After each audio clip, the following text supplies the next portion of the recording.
Hi, I want to jump on here today, share a little walking moment with you guys to talk a little bit about keeping the drainage systems moving and some tips and tricks also with the lymph system. So you guys probably have heard that the drainage system all comes down, funnels down into the colon. The colon is at the very bottom. And so if there's a bottleneck there, you're not going to get anywhere. So the most important thing, to keep moving is the colon. And one of the best ways to check in on that is your bowel movements. So are you having regular daily bowel movements, at least one? That's the first step. And really only once you kind of can at least find some ways to make that happen, that's really the step you need to take before moving on to any of the higher levels in the drainage system. Up from the colon, then we have the liver and bile ducts. And this is the next threshold that everything must pass through before getting to the colon and exiting out the body. And this is a really crucial place to open up, clear the congestion from, make sure that you've got adequate flow there so that that system can do what it's trying to do and maintain lubrication throughout the rest of the GI tract. So obviously we know some of the best ways to get walnuts falling on tin roofs. Some of the best ways to open up the liver bile ducts are, of course, things like coffee enemas. There's some good herbs. Roasted dandelion root is a good one. And, some like bitters and bile thinners and things like that. And then moving up in sort of power would be you've got your coffee enemas to get a bit of that bile release and purification, kind of to jump in and support that system. But then, of course, you have the king, which is the liver flush, which I'm a huge advocate for because there's really no other process that can basically remove tons of sludge and sticky, toxic, putty stones out of your liver and clean that off so that those pipes and tubes and ducts can all be free flowing again. Once we get the liver, and bile ducts in better shape, then we can start looking upstream from that.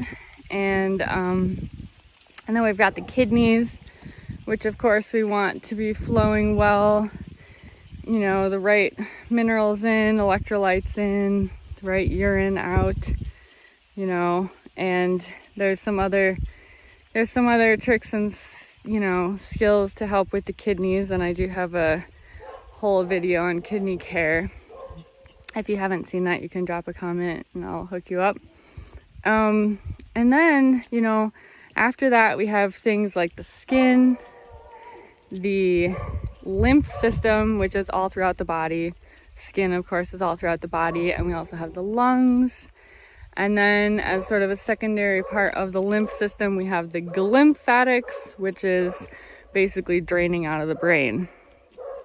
So I'm just doing this gentle walking, mostly for my lymph system. The interesting thing about the lymph is that it doesn't have its own pumping mechanism. So it has to be pumped by us. It has to be moved by us.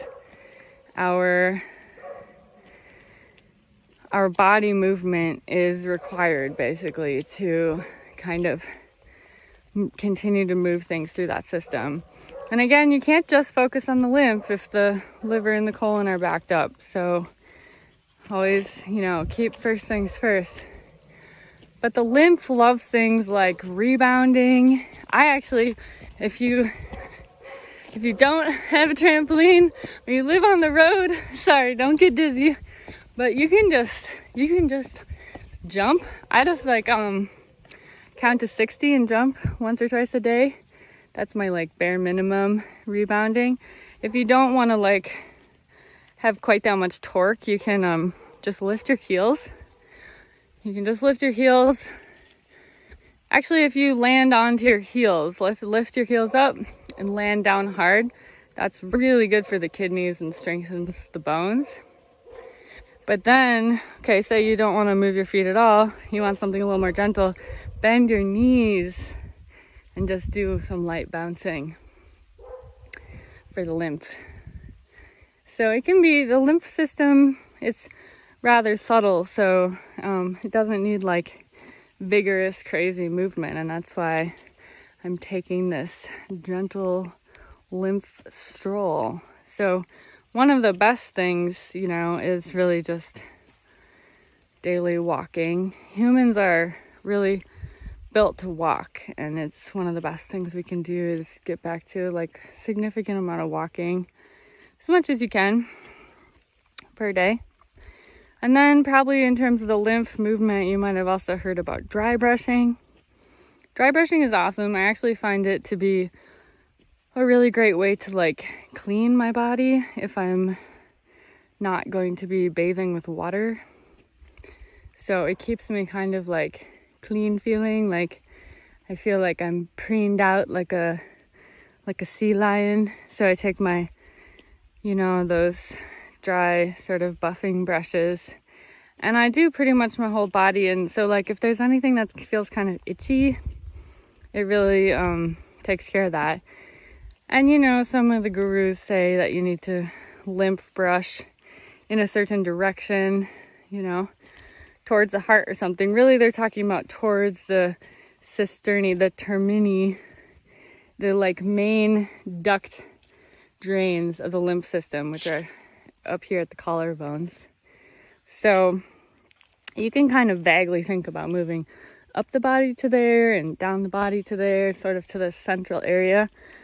But I wouldn't let confusion about the exact mechanics of it stop you from giving it a try, because dry brushing is just great, you know, on a variety of levels. So give it a try. And maybe I'll do a separate sort of brain drainage lymph message at some point. So today it's mostly just get your stroll on, get your lymph moving. Just remember too, don't expect too much from your lymph if your liver or your colon is backed up. So, but if you're working on those things, at least you can bring in some lymph work, and I want to see you out there bouncing around. Thanks for tuning in. Sienna Songbird wishing you a beautiful day wherever you are. May all beings be liberated.